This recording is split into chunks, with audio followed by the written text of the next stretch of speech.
Dr. John Morgan, H. Morgan? Yeah. Thanks for coming in. I appreciate it. I appreciate the opportunity. So you're a pastor who then left to start a nonprofit?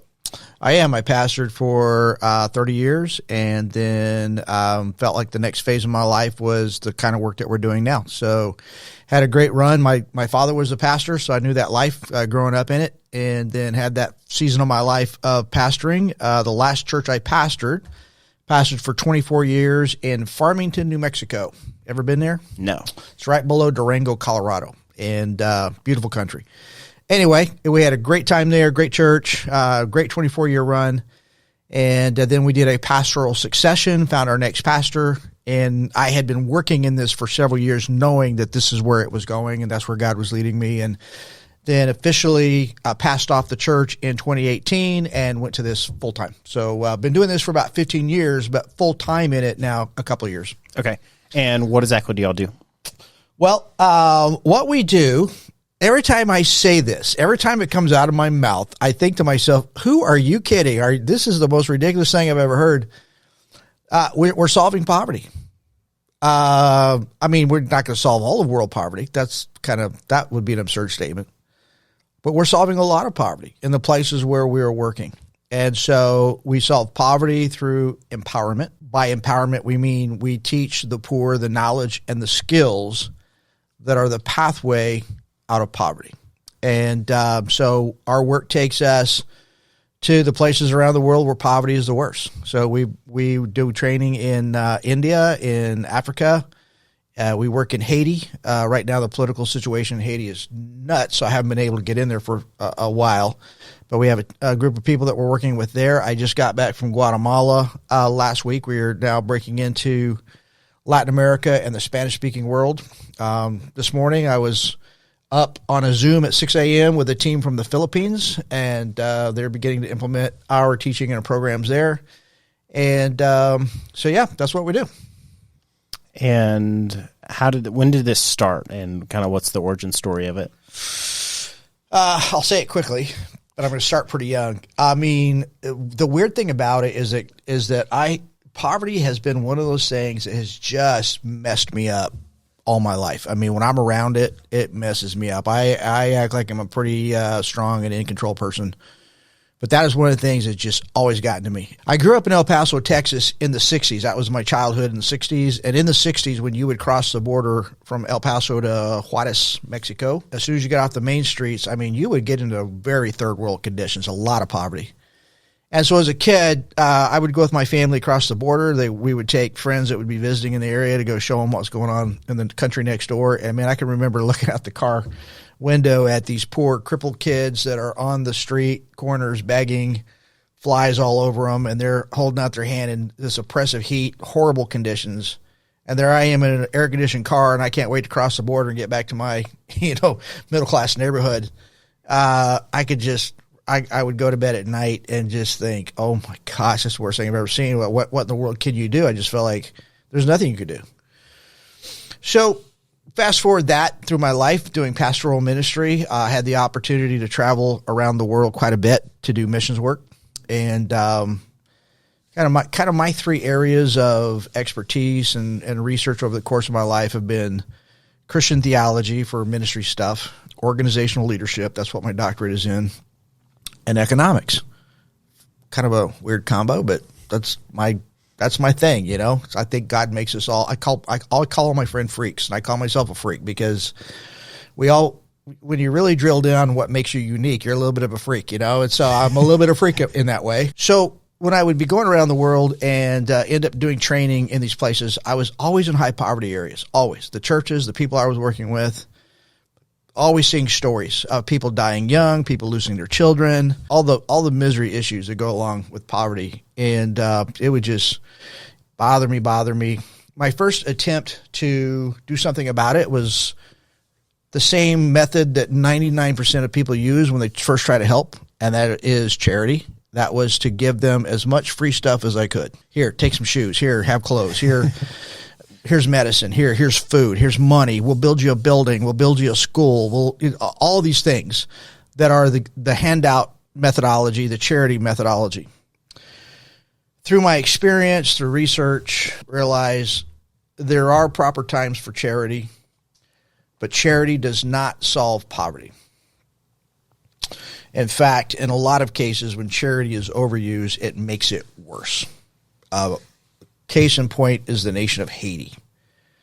The charity industry, and I mean it is an industry, is a massive deal that's taking money into Haiti. Haiti is still one of the most dysfunctional things in the world. It has not. You could take all the money, you could take the billions of dollars that have been poured into Haiti and just divide it up among all the people. And they could all just have a middle-class life. But that's not how it works. It gets siphoned off into a ton of corruption. And it creates a spirit in the people where after that happens for several generations, they just become so passive that rather than doing what it takes to solve their poverty and make a better society, they're just waiting for the next plane load of charity workers and nonprofit workers and, unfortunately, Christian ministries and ministers showing up. And they're just, who's going to bring us the next round of food? Who's going to bring us the next round of clothes? Who's going to bring us this? Who's going to bring us that? My friend went to Haiti and tells a story. He's like, yeah, we brought this guy to Christ, and it was amazing. And then the next day we found out that he comes to know Christ with every group that comes. Yeah. Well, okay. So that's kind of like a spiritual charity right there. You know, he's working the system, baby. He's working the system. He knows how it works. And I just thought that was like hilarious because he was like so full of joy and happy, and then like the next day somebody informed him, and he was like, "Oh, we got played." Yeah. Yeah, and so by research, by watching what is actually working the best in the world, by the principles of economics, I'm a student of history, and all of a sudden it dawned on me, poverty has been literally at the individual level and at the family level, poverty has been solved millions and millions of times over the course of history. In fact, it's true of my family, but I bet if you were to go back far enough in your family tree, you would find a generation that lived in poverty. Somehow, between then and now, the poverty got solved. And it essentially gets solved the same way every time. So we began drilling into those principles. We began training. And what we found is the training was effective. It started working. It started taking hold with the people that we were working with. And my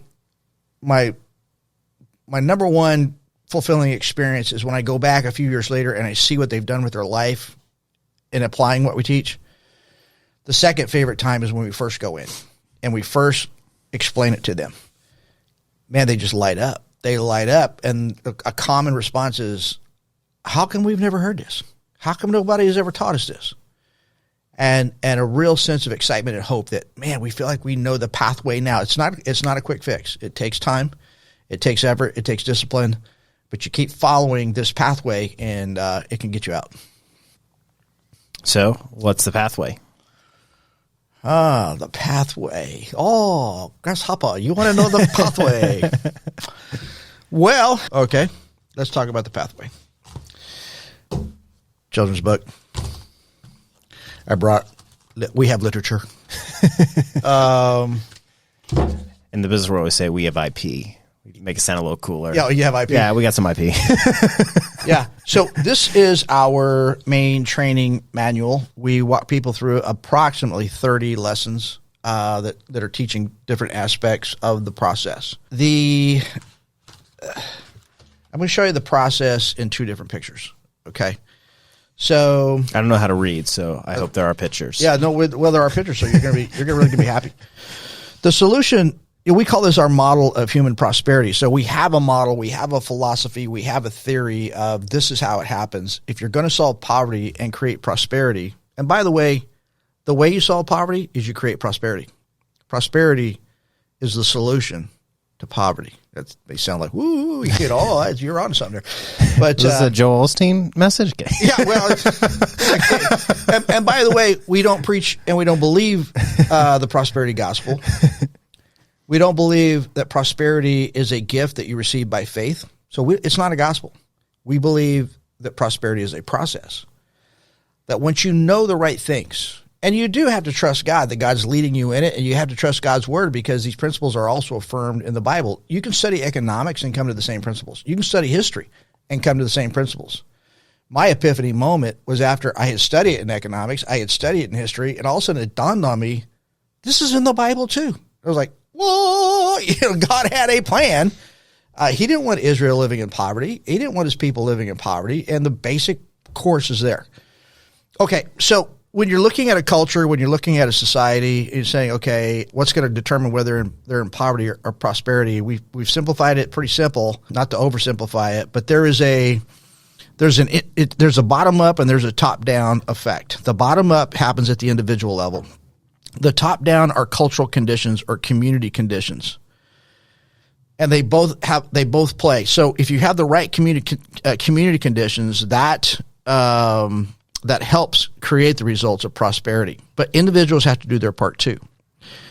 And the individual steps are, first of all, there's a spiritual step, and there really has to be a transformation where at the faith level, somebody thinks, God has given us the truth on this, and this is the right thing to do. And I believe it at my deepest level, and I believe that doing it is God's will for my life. That may sound like we're getting a little hyper spiritual on the deal, but if you look historically at the greatest economic revolutions in the world that built human prosperity, the first huge one happened in Europe in the 1600s, 1700s, and 1800s. It was a massive movement from the poor up to the middle class. And what drove that was Christianity. That is not often heard, but that is historically true. There was a man named Max Weber in 1905, a German sociologist, and he was not writing it from a Christian point of view. He was trying to answer the question, what drove that economic revolution in Europe? And the name of his book is The Protestant Ethic and the Spirit of Capitalism. It's a hotly debated text even to this day in sociology and history and economics. The people who are anti-Christian, they hate the book. The people who are pro-Christian like me are like, yeah, you saw it right. But what he was saying is that... Well, I think Jordan Peterson also agrees that it's right. He does. He doesn't identify as a Christian. Yeah, he does. And a number of others that are robust researchers on the topic. But what they were saying is the reason why it was so powerful is what these people were doing in their work and in their jobs to create new value and to rise out of poverty. They saw that as a calling of God on their life. It was part of God's purpose for them. So when people believe something at a deep religious level, there's no motivation like that motivation. Yeah. So we start there. The next one is at the mental level. You've got to understand the truth of what actions, what principles solve poverty, and then you've got to get to the behavioral level of, okay, what are my behaviors? So we target mostly from the bottom up. 100% of the people that we train, they get trained on this. 1% we train on this. We teach them the 10 conditions to create a culture of prosperity. And I say 1% because about 1% of the people we train are going to be cultural leaders. They're going to want to affect politics. They're going to want to affect the culture. They're going to be people like pastors. They're going to be communicating to larger groups. They're going to be people working in government and running for office. Okay, so what I'm going to go into next, it's a little involved, so I don't know if you want me to just dive into it or... Yeah, let's go. Okay. So, I mean, let me start by my theory. My theory is that capitalism makes everything better. Amen. And so my theory is like how we solve everything is through capitalism, and what destroys everything is corruption and crony capitalism. So in Haiti, we have corruption, and here we have crony capitalism. Yep. And which is a destruction of freedom. Yeah. Yeah, and I prefer the term economic freedom. Same thing as capitalism, if you understand economic freedom. But yeah, no, I think we say the same thing on those topics. I would agree with you on that. And so that's my theory. But at the same time, I've been in Kenya. Mm-hmm. I've spent time with a lot of pastors there who want to affect change and want to bring people out of poverty, extreme poverty. Mm-hmm. And, you know, you see the trash filled in the slums that some are living in, and you just think, how is this real? Yeah.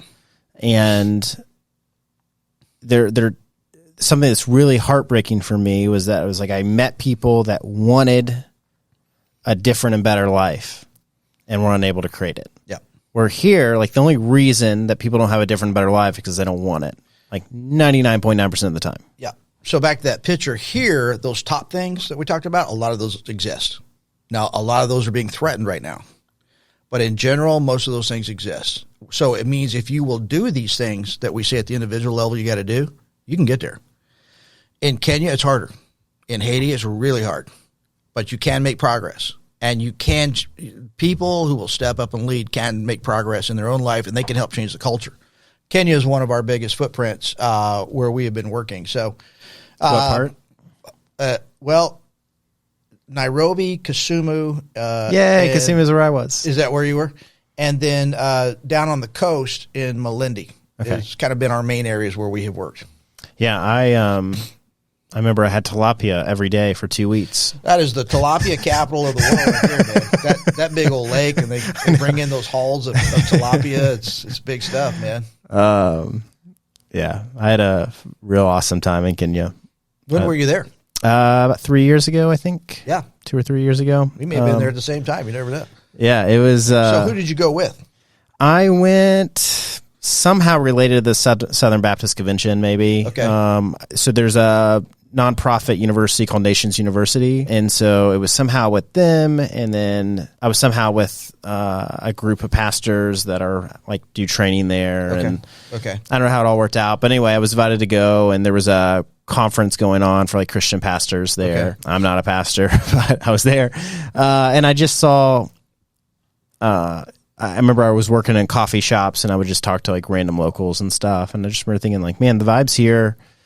I don't know. It was weird to. I kind of grew up where I thought like, oh, like the reason they're in a terrible condition is because they're not a nation of faith, because nations of faith are successful. But the truth is, like, they're far more Christian there than we are here. So that theory was wrong. Yeah. And I just kind of like I really enjoyed it, but I didn't really know. Like when people ask me like how do we create economic success here, like my answer is like provide value, but that's super broad. Yeah. And I didn't, so anyway, I've been puzzled with that, and I love the people there, and I plan to take my wife and child there, and do another tour. But did you ever run into a family there with the last name of Okello? Yeah. They are leaders in the Southern Baptist movement, and they are one of them is one of our certified trainers on our team there. Are they somehow related to the government too? Yeah, one of them, Jared, is now a member of parliament. Okay, yeah, I think we like ate dinner with them. He's a member of parliament from the Inyando district, which is where Kisumu is. So that's his home district. Great family, and have known them for a lot of years, and they have been involved with us in this process of training different groups in Kenya. So before I get into that, can I tell you a Kenya story? Yeah. Okay. So one of our friends there, her name is Madu. Madu Owino is her name. And Madu grew up in one of the poor African villages. She lived a very typical life for girls in African villages. And when she was a young girl, her mother died and left her with her younger siblings and her father. Her father was mentally off and abusive. So it turned out it made her essentially a domestic slave for her family to care for them. And so she would have to get up before sunup and go to the river, fetch water, go fetch firewood, and make some porridge for her father and her siblings and herself and get them ready for their day. And then she'd go off to school. She'd come back and do the same routine at lunch, go back to school, come do the same routine at dinner, and they would have school at night in those days. She'd go back to school at night. A lot of times she would be late to school because doing her household chores and getting to school, it was hard. And so they would beat her with a cane when she was late. And sometimes she just totally skipped school because she didn't want the beating. So this was her life. It was a tough deal. When she got older, smart girl, and she figured out a way to get into college. She did pass exams at a high level at her entrance qualifications. She got into college, graduated college, but never really plugged into a work career job that felt to her like this is this is my fit. This is what I need to be doing with my life, and it's really going to take me where I need to go. So we were doing training. In fact, the Okellos and some of their friends that help us get connected with some people in Kisumu. We were at a Catholic school, actually, and all the parents of the students were in this big hall where we were training one day, and there was about 250 people in there. Madhu was in that group, and she took very careful notes, and this was essentially what we were teaching. The principles of create, own, and grow.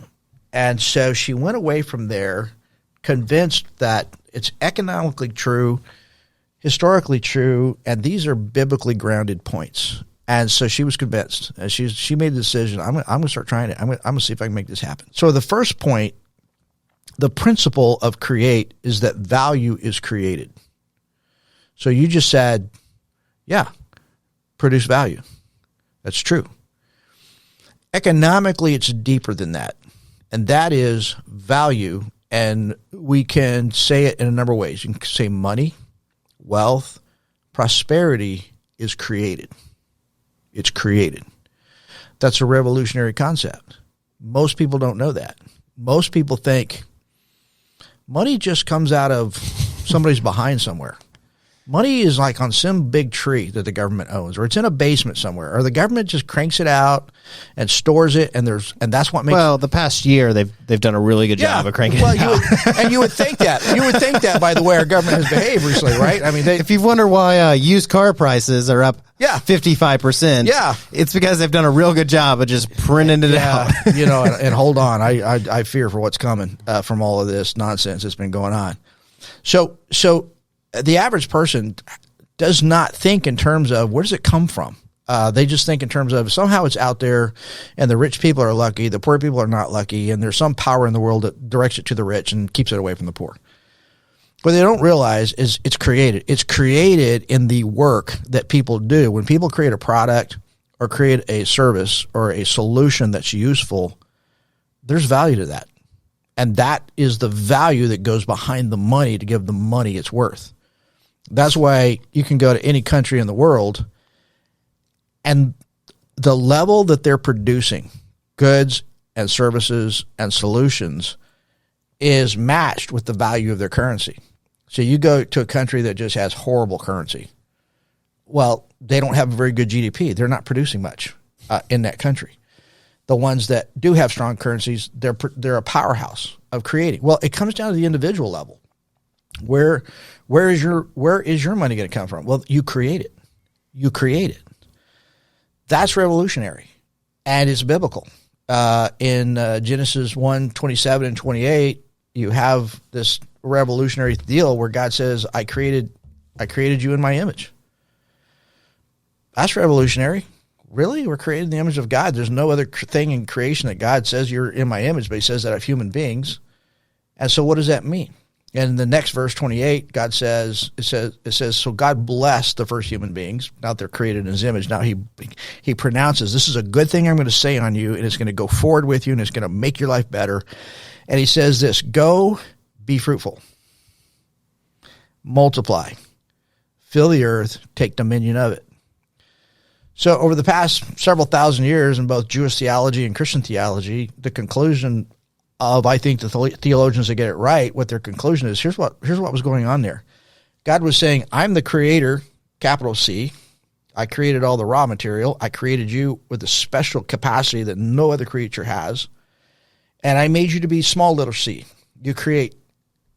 And I will co-create with you, and you're co-creating with me. And here's what you do. When you go forth in the world and you use your talents, you use the gifts I've given you, you use the raw material of the world, you use your cooperation with one another, you're going to go create new things. I mean, look at this. There is more computing power in that than the big, huge room computer that sent the first rocket to the moon. How'd that come about? Because God has put in us the human capacity to figure that out. And where we live, you got all these airplanes coming into DFW. It never ceases to marvel me how these big things stay in the air. I know. Human beings figured that out. And so the first principle is to create the best value you can. So look, the poor around the world do not think this way. Because we're from the West and we are We are born into a Western culture that has been heavily influenced by Christianity from generations past. Most of us, especially those of us from any Christian heritage, we naturally think in terms of what's my best talent and how can I put it to use the best to make my best living. That's what we think. That is not how the poor around the world think.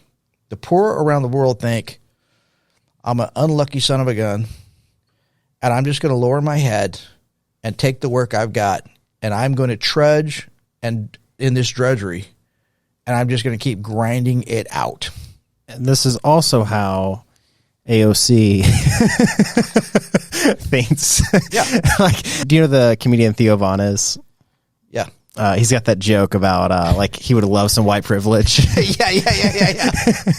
And I tell you, like, I didn't know that scholarships existed. Nobody ever told me. I was homeschooled. Yeah. My parents never told me. Okay. So I often like. You were homeschooled? Yeah. Oh, well, that explains your clothes, man. You have tremendous self-confidence. I'm proud of you, man. But so there's this thing that's like, I'm like, yeah, I would have loved that. I would have loved to know. Like, I had 2 shirts and 1 pair of jeans. Yeah. And I have 2 older brothers. And my shirts and jeans were directly from them 15 years earlier. Yeah. No, that's right. So the poor of the world are coming from a worldview where most of them are only a few generations away from tribal culture.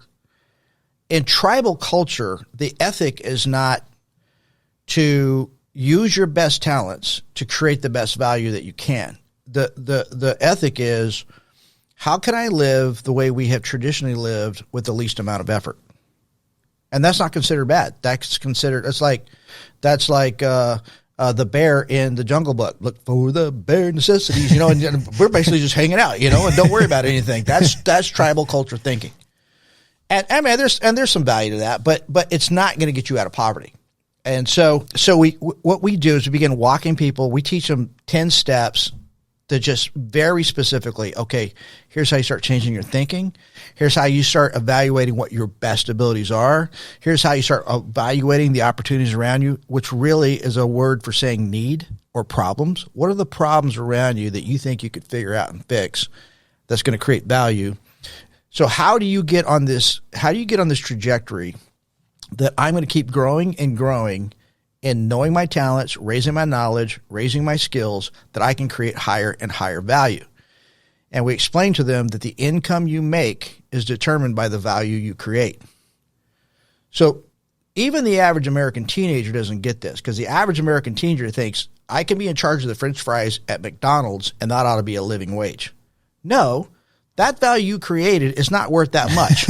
If you want to make more, you create more value. Be the manager of the McDonald's. Then you're going to have more money. The value you create determines the income you make. Build the robot that can replace your job. Yeah, well, whatever is the best problem solution, right? Whatever is the best problem solution. So that's the first thing that we teach, and that is a game changer. On the surface, it doesn't sound like, oh, that's not that big a deal. Trust me. They do not think this way. The next one is the principle of own. And the economic principle is that property preserves prosperity. So the American dream is not only can I go and use my best efforts and increase my income, but I can build wealth. And you can build wealth if you can turn your money into capital. When you buy property with the income from your labor, something magical happened. You turned it into capital. And capital acts different than money. And I'm not going to go into the details of why all that is, but it does. So one of the top 3 experts in the world on poverty is a man from Lima, Peru. He's still alive. His name is Hernando de Soto. Not the explorer Hernando de Soto, the modern guy Hernando de Soto is his name. He's a university professor, and he also runs a nonprofit think tank. He's written a book called The Mystery of Capital: Why Capitalism Works in the West and Nowhere Else in the World. And he and his team have traveled the world. I own that book. I haven't read it though. You own it. Good book. So I'm going to give you the cliff notes. His thesis, and trust me, he's got the robust research and experience behind it. His thesis is that the difference between the poor of the world and the non-poor of the world is that the poor do not own property legally. The non-poor have a pathway that they've learned how to own property. And that property gives them a vehicle to build wealth. Here's what happens. If you don't have something that preserves wealth, and nothing does it like property, because property can create multiple values at the same time. You can live there. It usually grows in value.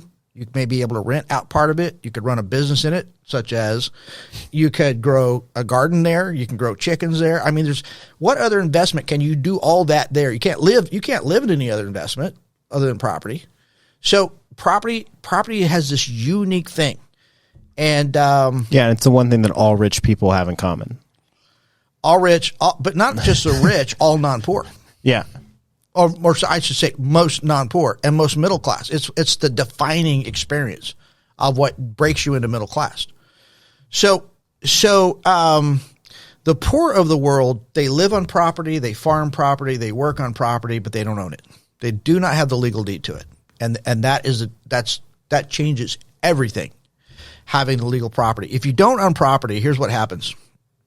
We say it this way: cash has wings. Cash has wings. Nothing disappears faster than cash. And nothing disappears faster than cash in your pocket, especially if you have children and especially if you're married. Because there is no end to what we want. There's no end to our desires. There's no end to consumption. It's like you always got to have the next. And so cash is it's so hard to keep cash. In cultures that do not have this ethic, they come from a tribal worldview economically. They do not believe, they don't have this concept of private property the way we have it in the West, which is rooted in biblical principles. And so here's how it works. If one of them does not have any chickens and their brother has 2 chickens, then their assumption is that second chicken's mine. Because, we're all in this. Instead of thinking, no, you bought the chicken, you work for the chicken, you raised the chicken, there's a boundary between what is your ownership and what is my ownership. Once they get a deed and they start understanding private property and they realize I can build this up and my consumption is not going to tear it apart and all my family and friends are not going to come mooch. That's a strong word, isn't it? Are not going to come ask me to help them. Honestly, in some of these cultures, some of them will not even take a bigger job because they are sick and tired of their families hammering them for the money. So this becomes a big change maker in their lives. So we work with them to understand how to do it and to begin doing it. And then the third one, not everybody can do all 3. But the prosperous of the world do all 3. And the reason it's in a cycle is because this becomes a virtuous cycle. If you can grow a business, if you can buy property and you can grow the best business you can, once you have done that, guess what? It gives you the ability, you start figuring out you can create even more value because you start learning what you're good at. Yeah. You get better and better. Guess what? You can buy a bigger property or another property. Guess what? You can either expand your business on the next cycle or start another business.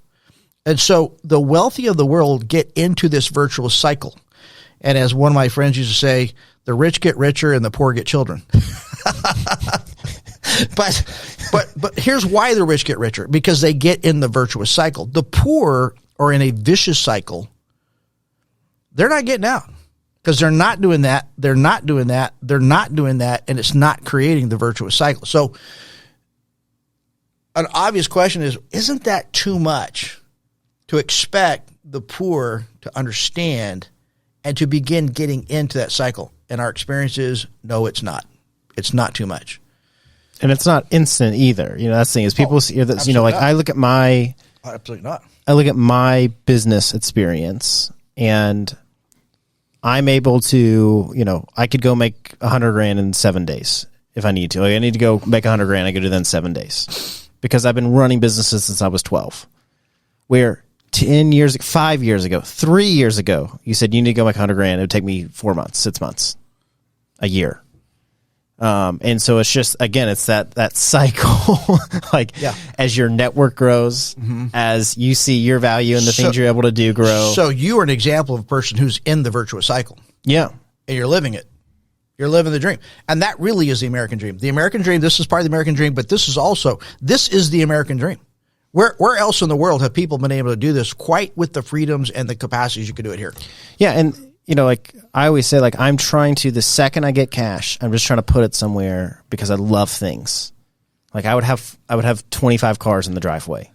So you don't want to blow it on consumption. You want to move it into preserve value. Yeah, well, even like a chance at it. Like I'll just like the other day I put money in our personal. Most time I try to leave all my money in the bank, like the business accounts. I don't pay taxes on it, and the business can do things right. But I moved money over, and then we ended up not needing it or whatever. And so like I had like this sum of money in my account, and so I took like 95% of it, and I just put it in Bitcoin when Bitcoin went down. Yeah. And I was like, look, it might keep going down. That's fine. I believe that it will eventually go up and I'll get a return on this. And sometimes it's good when it goes down lower than what I bought in at, because then it forces me not to be able to touch it. Yeah. And I have to go right back into the value stage. Yep. So yeah, you're living it. You're practicing it. These now are second nature to the culture, in the economic culture of your brain. It fits this model. Let me go back to my story with this gal named Madhu. She here's the training. So now I've just explained the cycle. So this is the first time in her life she's ever heard this. So she goes to apply it. And the first thing that she did, because she was working with a group of people that would host American tourists, mostly Southern Baptists, tourists and missionaries, and she was helping provide the food for them, and they would help them with their housing, get that all arranged. So she had a group of gals working with her. So she was used to cooking big meals for these groups. So here's what we usually see happens with the poor, and we tell them to do this. We say, start with what you know and start with what you have. One of the biggest misconceptions that a lot of the poor have is, I can't do anything if I don't get a big loan. It's not true. Start where you are, start with what you have, and start creating the next level of value. So she found a little building, a commercial building that she could rent cheaply, and she started a cafe. And she's like, I know how to cook. I got the utensils. I've got gals that work for me. We're going to go open up. So they open up a little cafe, and the thing turns out to be pretty successful pretty quick. And so she's humming along running her cafe. Then she says, what else can I do? In Kenya, I don't know if you are aware of this, you probably are. In Kenya, there's a lot of funerals. There's a lot of dying going on in that culture. And there are huge food events.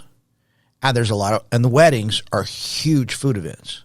And so I don't know how these poor people afford all this, but somebody's ponying up when people die. And so she got into the catering business and say, we're going to start providing the tents and the tables and the chairs, and we're going to start catering this thing. There was the death of a major political figure out there, and she got the catering contract for it. They put all the tents out, and this is in the Kasuma area. And in one day, they fed 5,000 people. I have worked in the food and beverage industry before, and I know what a daunting task that would be. And so I hosted an event with 50 people here, 35 people here. Yeah. It's a challenge, right? We cooked bacon for 6 hours, I think.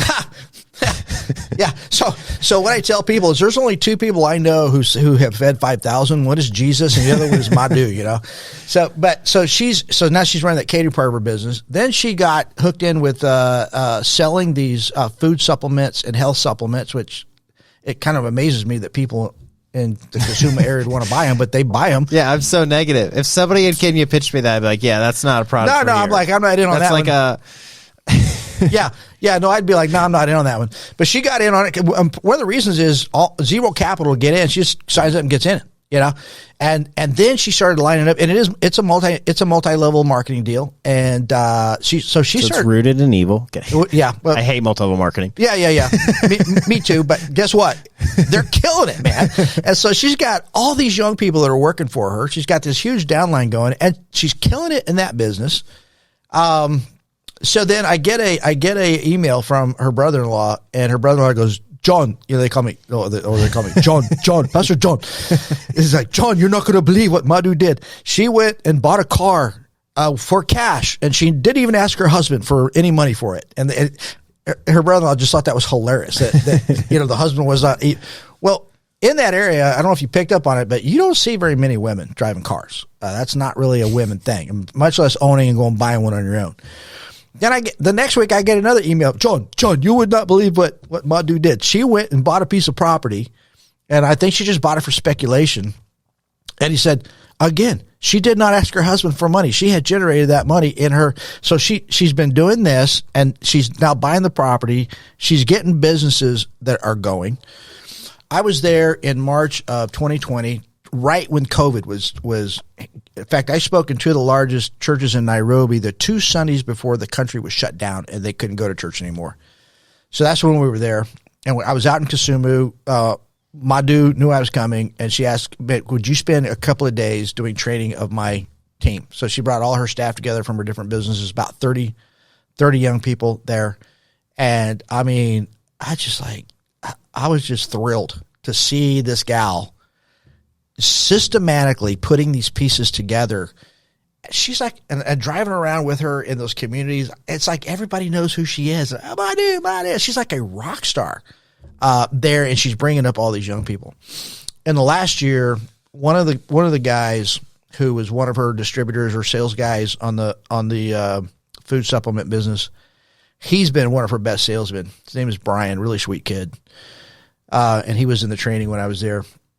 They were sending me the pictures this year that she and Brian went together and they bought a piece of farmland, and they hired workers to plant it. And it's going to get a rotation of about 3 or 4 crops this year. I don't remember the crop that they're raising, but they had just gotten their first crop in, and they took it to market, and they cleared 2,000 American on their crop. I mean, 2,000 American?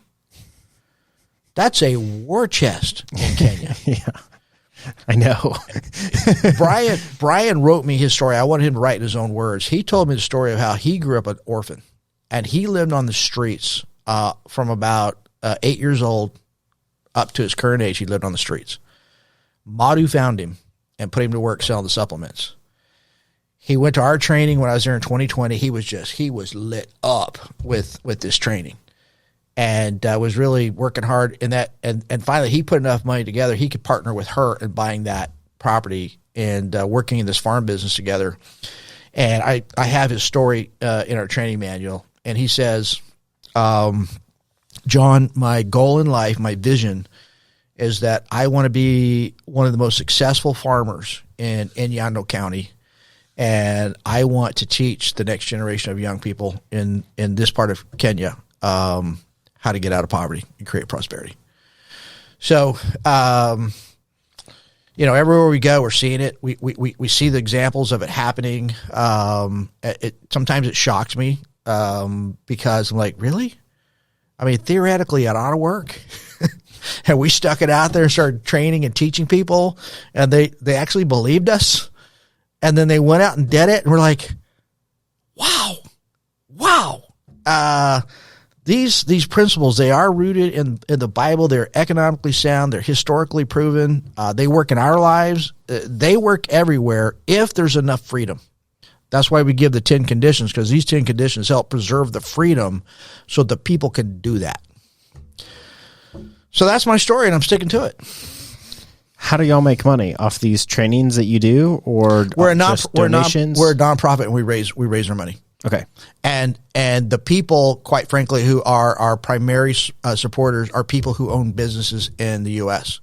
Because when we explain what we're doing to business owners, they're like, "I get it." And look, again, there is some charity that's good and worthy. But these business owners also understand that when they put put money in a charity that gives them a bag of rice, that rice either gets consumed or they go sell it on the black market. But when it's gone, it's gone. Your $20 or whatever you gave them for that rice, once it's consumed, it's done, it's gone. It's going to take another $20 to get another bag of rice. They get it. They're business people. They realize when you invest $1 in what we're doing and we train somebody, that person gets to the point they don't need your $1. They don't need your $20. They don't need your bag of rice. They're going to go create their own. Now, in the case of the woman that's super successful, is she now donating to the program? She is. She's not donating to the program, but she is one of our certified trainers now, and she's training others how to do this. And where she is giving her stewardship money is she's got a group of orphans that she supports and several other ministries in Kenya that she supports. Got it. Yeah, because I didn't know if if you make people successful, if the kind of the agreement is now you help us help more people. That's not a bad idea because we believe in stewardship for everybody. I mean, it works for everybody, right? And that's not a bad idea. But what we do see, and we do teach stewardship in the process. So one of the 10 things that we put in there is a point about stewardship. You've got to start giving back right away and make that part of your life, make that part of your personal culture. Yeah, because if the thing is, well, I'll give tomorrow, then tomorrow just never happens. Yeah, and you've heard motivational speakers and like John Maxwell and others when they talk about it, they say you have to get away from a mentality of scarcity and you have to live with a mentality of abundance. We say it a little differently. We challenge people to live in a value of creation, which means I believe God gave me talents. I believe God will give me opportunity. I believe I can go to work and create more value, and I believe God will bless it. So my giving today is not like, oh no, I'll never see that dollar again. No. It's like, no, we'll go make some more. Let's go create the next thing. Let's go make the next thing. Let's work another week and use our best innovation and pray that God leads us, but we work hard at it and do our best, and we'll create more. Yeah. I mean, it's true. Like when you give until it hurts, then you're forced into a spot to say, cool, I've now made this commitment and now I need to go make money to be able to live up to this commitment. Yeah. Yeah. It's part of it. But my experience over the years, I mean, I'm an old dog now. I'm 61 and I've just been in this life of training people for a lot of my life in stewardship principles. And I know the people who live the life of stewardship and I know the people who have chosen not to. And my personal observation is that the people who have lived a life of stewardship, they're bigger people. They're bigger people. They have bigger hearts. They have bigger lives. They have bigger blessings. I just look at it and I say, do I want to be in this group or do I want to be in this group? I'm like, I want to be in this group. Yeah. Yeah. Yeah. You can actually find that in everything. Yeah. This is not a dig on Pierre, but I always make fun of Android users. Oh, yeah. Well, so I'm like, which group do you want to be? Yeah. Those boring Android users or us exciting Apple users over here? I'm going to go, like, when you look at church attendance numbers of Gen Z, they're real bad. Yeah. I think there's a turnoff on the Walmarting of the church into big kind of consumer-oriented, driven organizations. In general, I don't like what the church has become in America. And I even lived through that generation, and I was actually part of creating more contemporary and more consumer friendly churches. And I look back on it and with a lot of questions and not real happy with the outcome of where we're at and why. And because my wife and I visited some more, the cooler churches.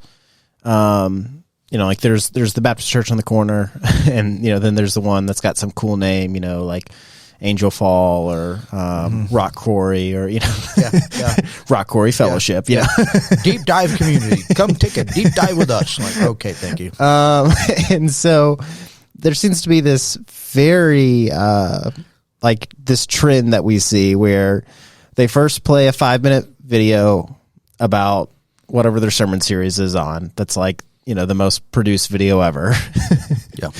And then they have some hype man that hypes up the sermon series and the church and all the things. And then he introduces the pastor, or he introduces my personal favorite, the pastor and the pastor's wife. And they sit on stage and they just give like a life coaching sermon. So they give a bunch of tips on, like, hey, you need to have bad relationships out of your life. Those pull down on you. Yeah. And then occasionally, because of the church, they're like, it's an Oprah because God. Yeah. It's an Oprah show or a Dr. Phil show with a few Bible verses sprinkled in, right?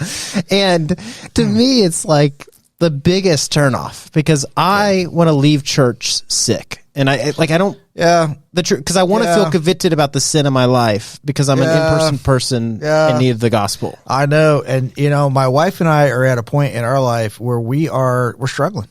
We're struggling with that issue because we both feel like, gosh, we just want church.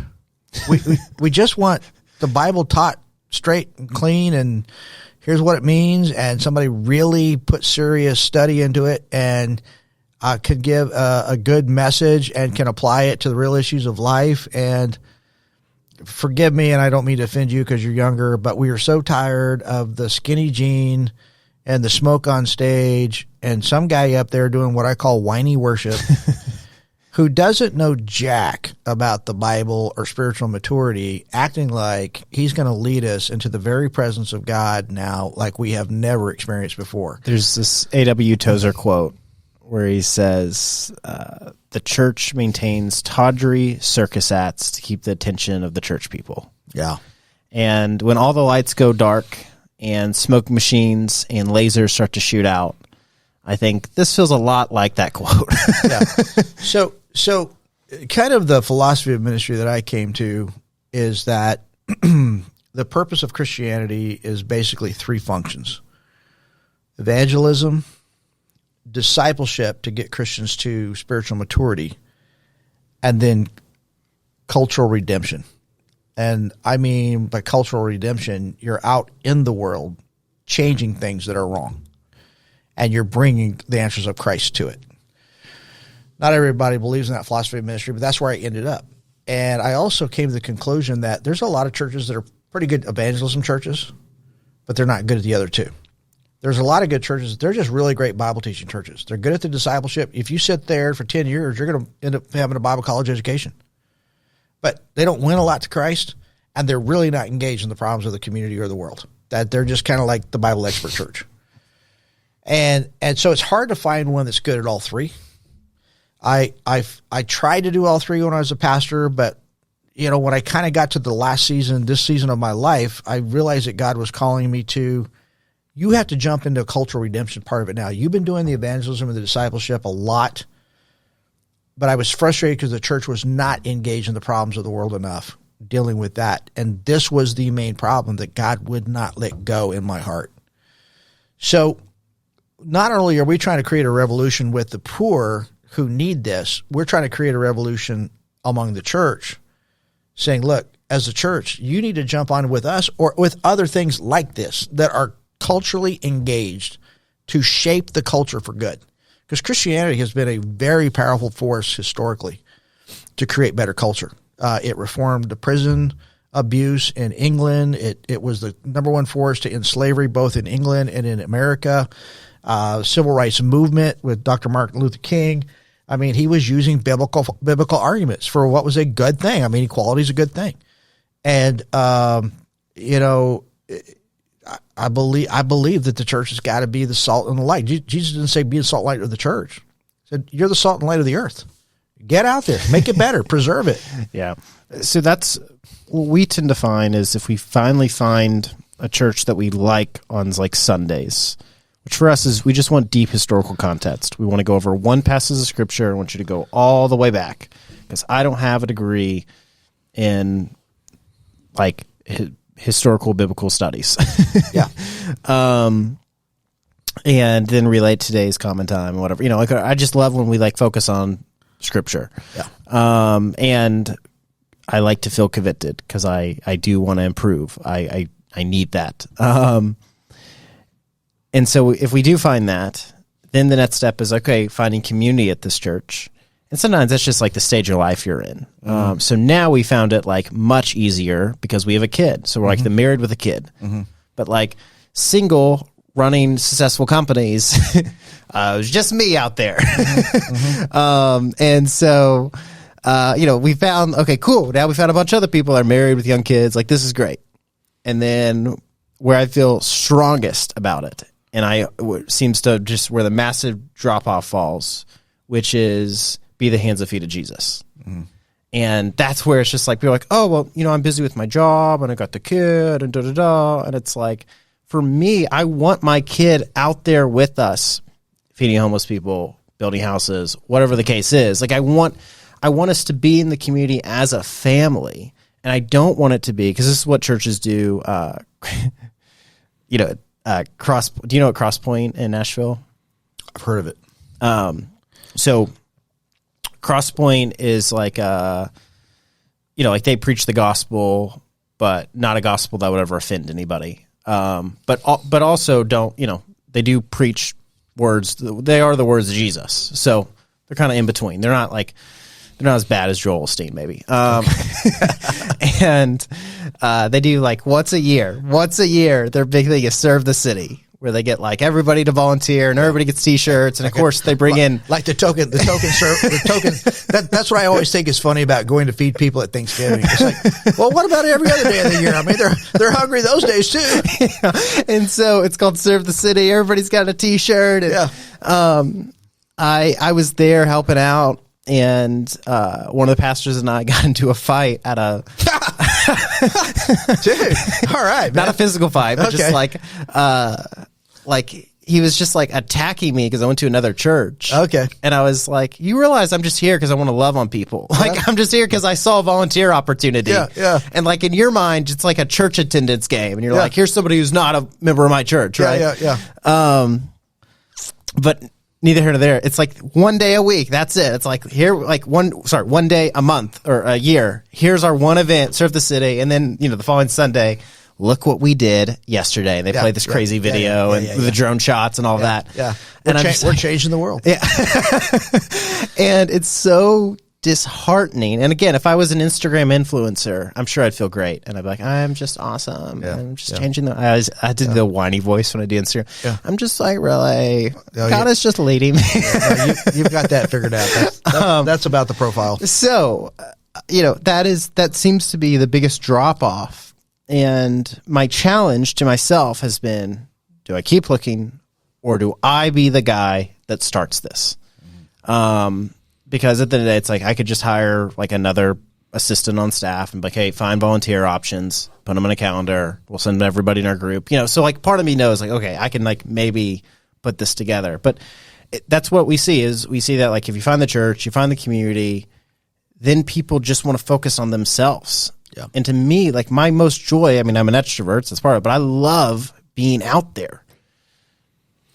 Yeah. Yeah. Well, yeah.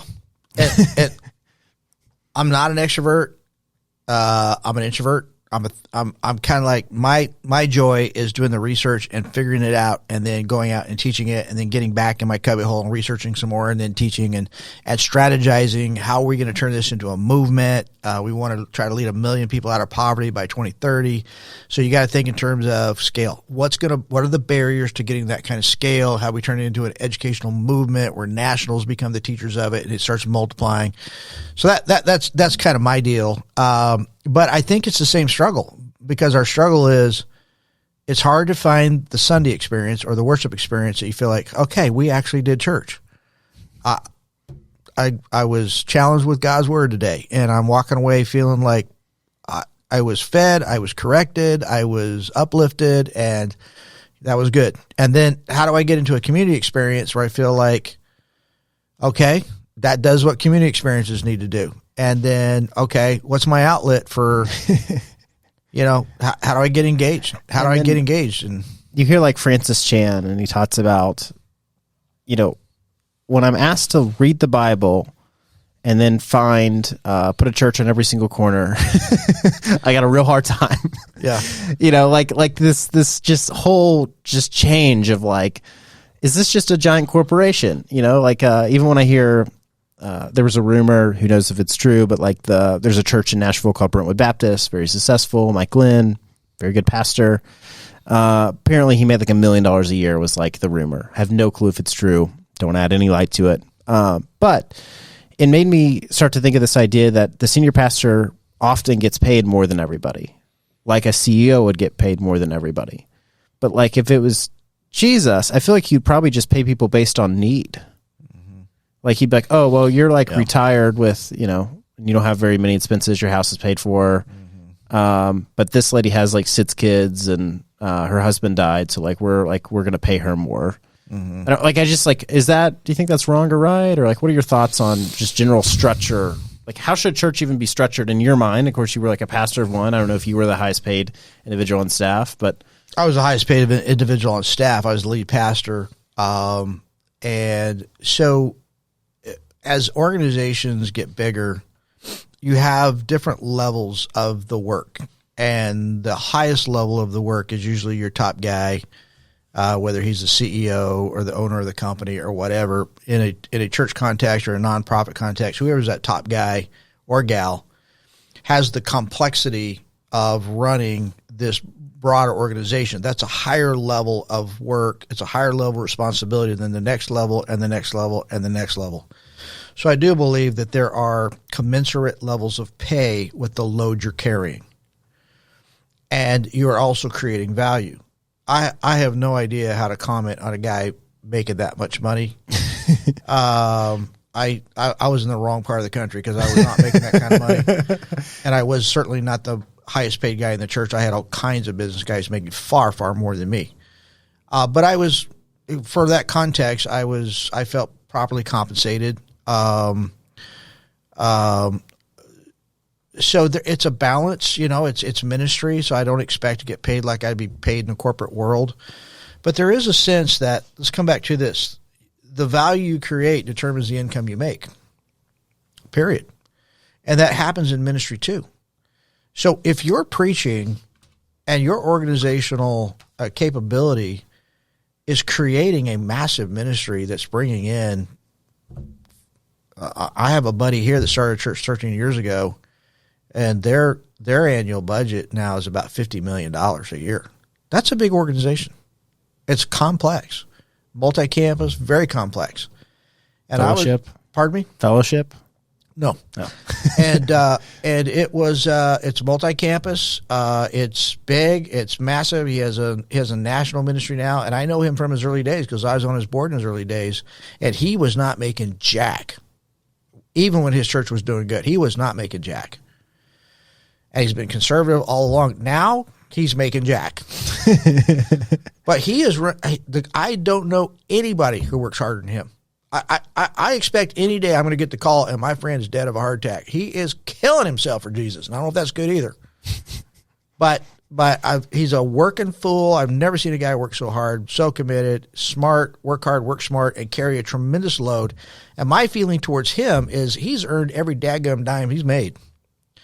And I don't think there's anybody that resents it because of just, man, what a productive guy he is. What determines what do we look at as success in ministry? Do we look at how many people donate to your church, or how many people attend, or do we look at how many people come to know Jesus, how many people grow in their spiritual faith? Like, sure. Yeah. No, what's that number? Because that's the thing is, like, let's say your church brings in $100 million worth of donations. Yeah. Cool. You were able to attract rich people to donate to your church. Okay. That could be one answer of it for sure. Okay.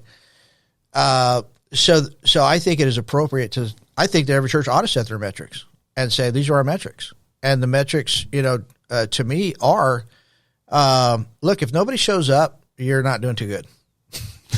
So people showing up, not people showing up, there's a difference in that. So it's good.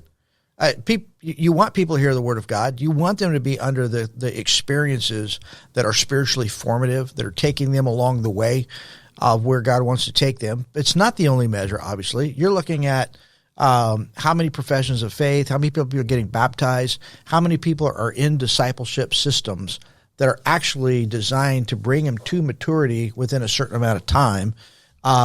What kind of ministries do we have in this community that are hitting target groups of needs where we're stepping in there and we're regularly engaged in those needs, and we're seeing elevation, we're seeing redemption in those parts of the culture. If it's all of that and it's growing, I'm pretty comfortable with the growth. If it's just a big show like what you're saying, smoke and mirrors and a big circus, Yeah, because I look at, like, I'll pick on Brentwood Baptist. Shout out to all my friends that still go there.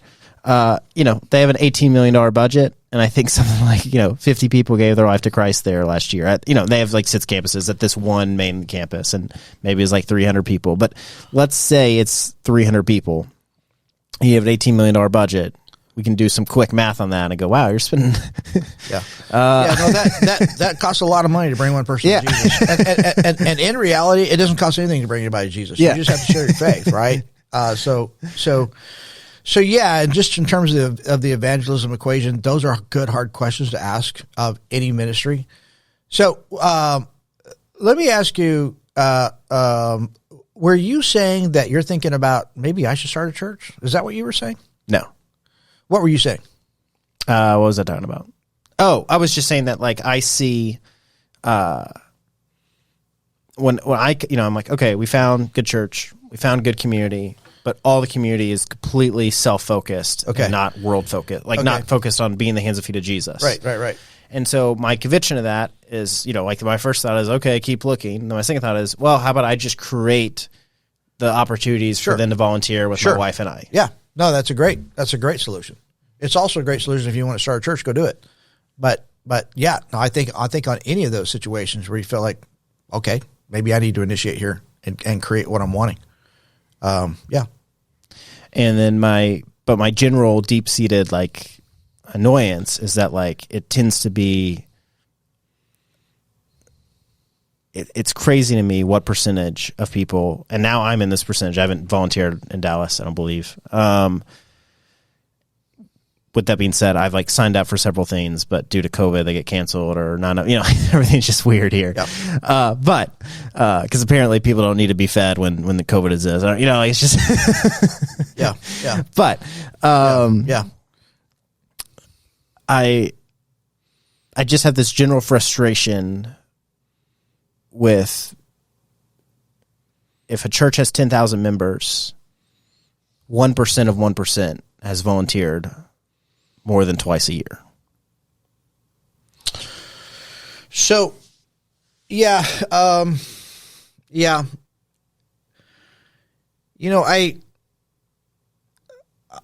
Years ago, I came here to go to Dallas Seminary, and I did about a year and a half here.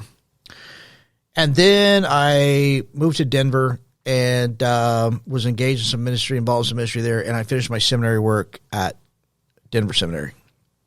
And I had a guy who had graduated from Dallas Seminary, and he ended up being on the faculty of Denver Seminary, and he was in I think you would love this church that he was involved in. It was a very innovative church in the day. And he said to me, people in Dallas measure their spirituality by what celebrity Bible teacher they go listen to. And then he was saying in Denver, kind of the rage was, who's the Christian counselor that you go to? And what he was saying is that the problem with most people is that you get these pockets of what Christian culture is, and everybody kind of just plays that game. In fact, my guy who's built the big church here locally, he says it to his church all the time. Half the problem is getting the unchurched saved, but the other one is getting the saved to act like they're saved. He goes, that's just as big a problem here as evangelism, because so much of it's just a big game to everybody that doesn't mean anything. But back to the churches the guy was involved with in Denver, it was called Bear Valley Church. It had been a Baptist church, Bear Valley Baptist Church. And they came up to a philosophy of ministry, which they were going to say, we're going to get into the cultural redemption game. We still do evangelism, we still do discipleship, but we're going to challenge our people to start thinking about what need group of people in our community should you personally figure out a way to go start ministering to them.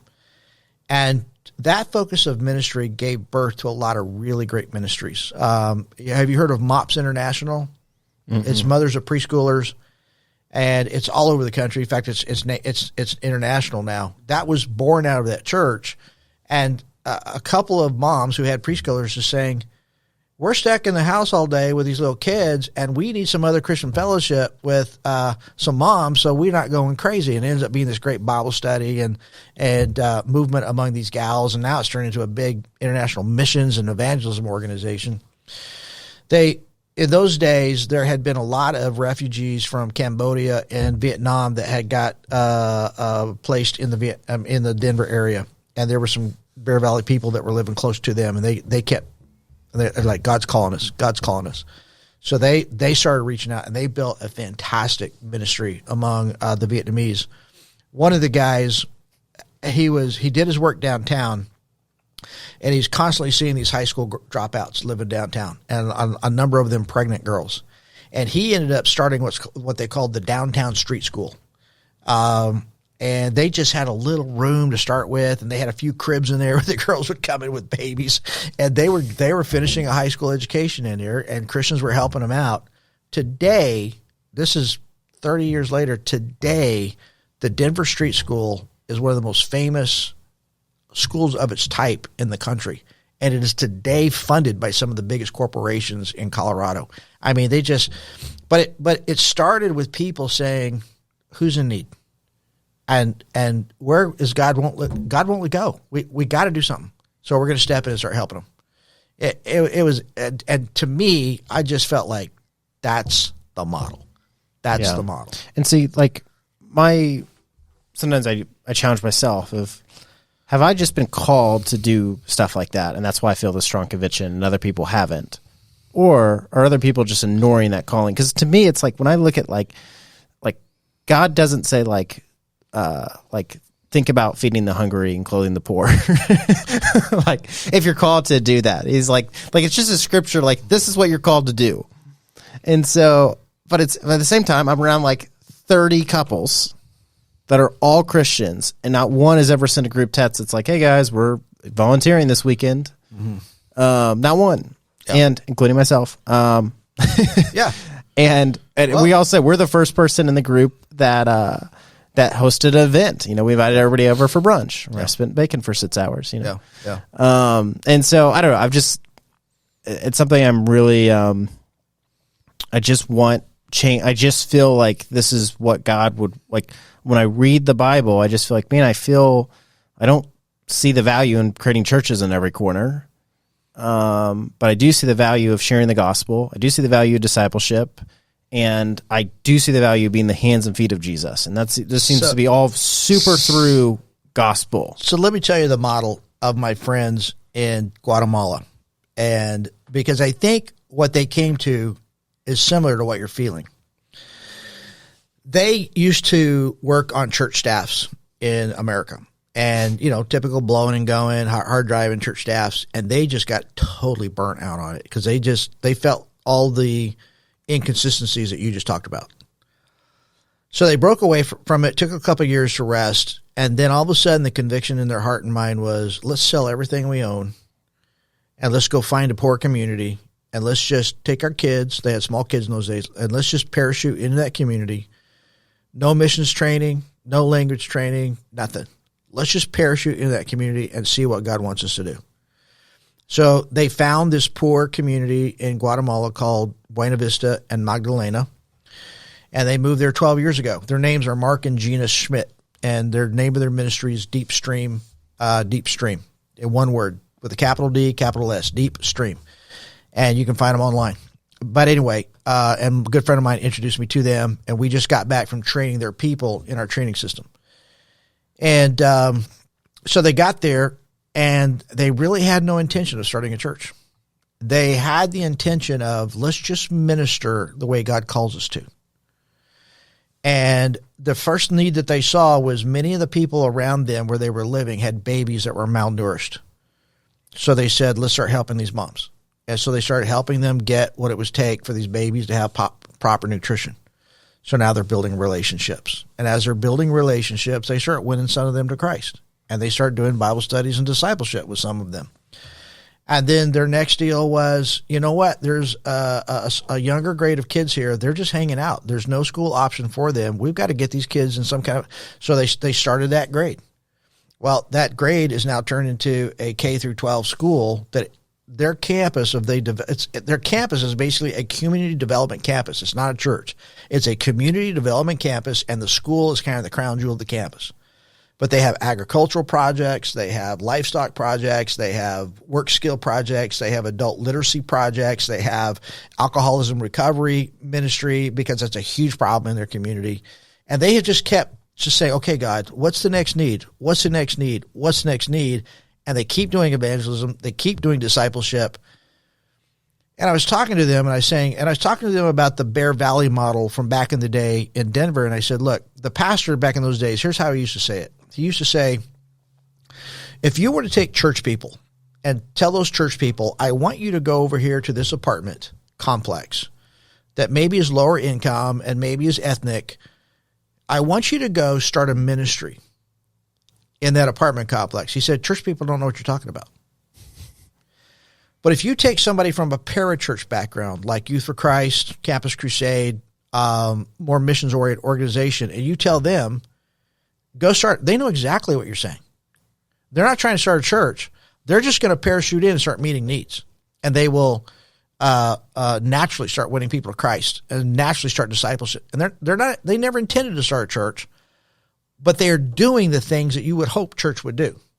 So now I had this long philosophical conversation with my friends in Guatemala just last week when I was there with them. And I was saying, look, because even to this day, I can tell they even feel a little guilty. And they feel like anytime somebody like me from a church background comes, that I'm judging them. Like, well, where's the church? and you know, the conclusion was, you have been the hands, the arms, the feet of Jesus here. You've won people to Christ. You've discipled people. You've met some of the deep, you're changing this community. What more does a church do than that? You are being the church. You just don't call it the church. You call it deep stream. And then they put the word ministry on it. They call it deep stream. and they got that from the idea that when God calls, that God's Spirit runs deep in our life. And when you get that sense of calling, it's like this deep stream in your heart that you just feel compelled that I got to go this way with God and what he's calling me to do. I just tell you that they have a beautiful family. They are beautiful people. I fell in love with them. I fell in love with the spirit of their ministry.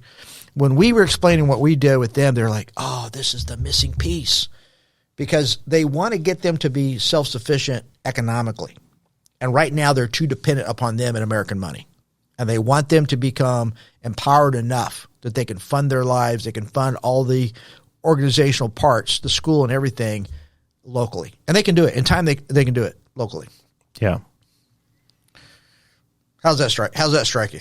Does that sound like almost an answer to what you're looking for? Yeah, I mean, it's I just, again, I'm a naturally judgmental person. Yeah.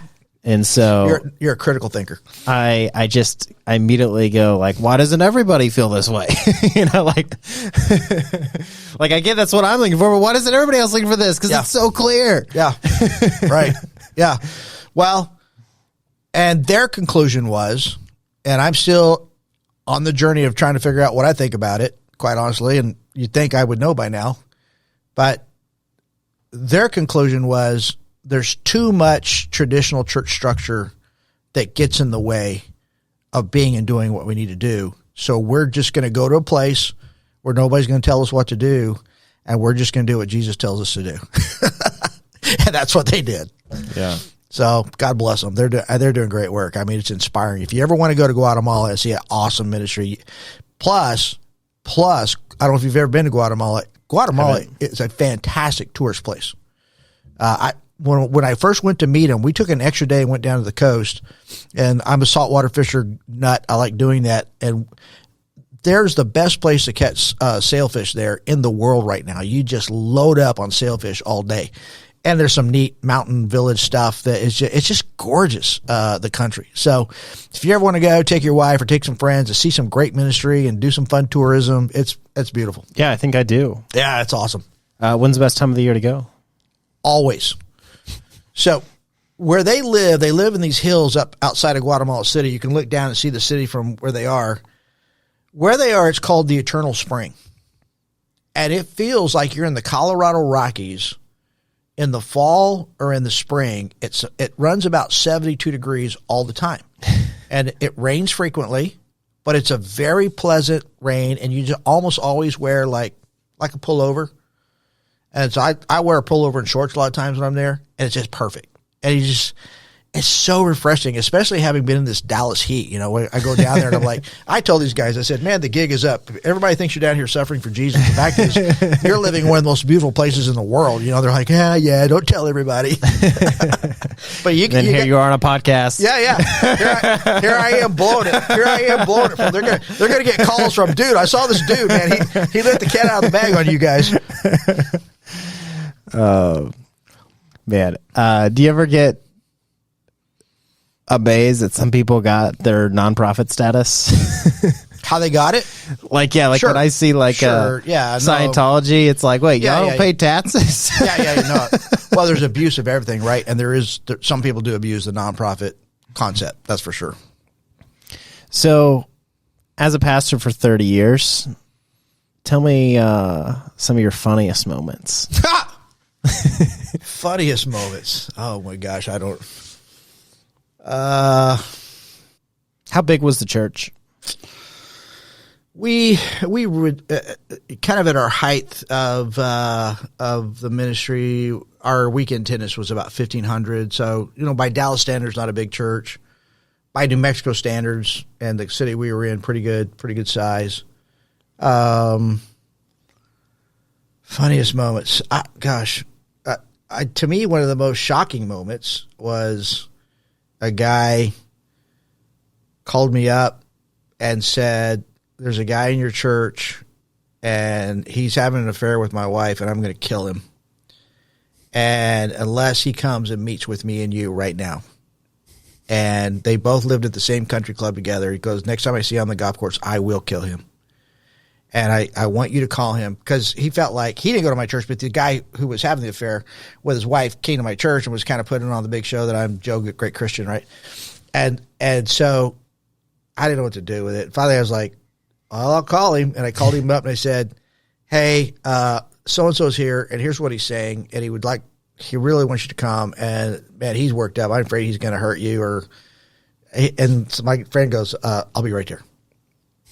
So now I got these two guys in front of me, and this guy is telling the guy, these are all the things I know you're doing. And my friend hears it all, and he goes, no, that's not true. We're not doing that. We're not in an affair. We haven't done any of that. And so he said his piece, and I just let the silence sit there for a minute. And I said, well, one of you is lying. So either this guy over here is lying because he's just trying to ruin your life, or you're lying. And I said, I don't know which one of you is. And I just let the silence kind of sit there a while.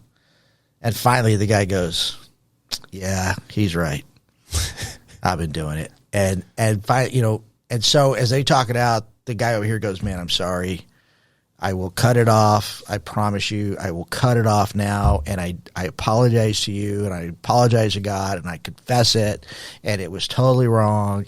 And basically said everything you would want him to say. And he did actually cut it off. But I just thought, those guys left my office, and I'm just sitting there going, dude, this is like a soap opera, man. It's crazy. So, wow.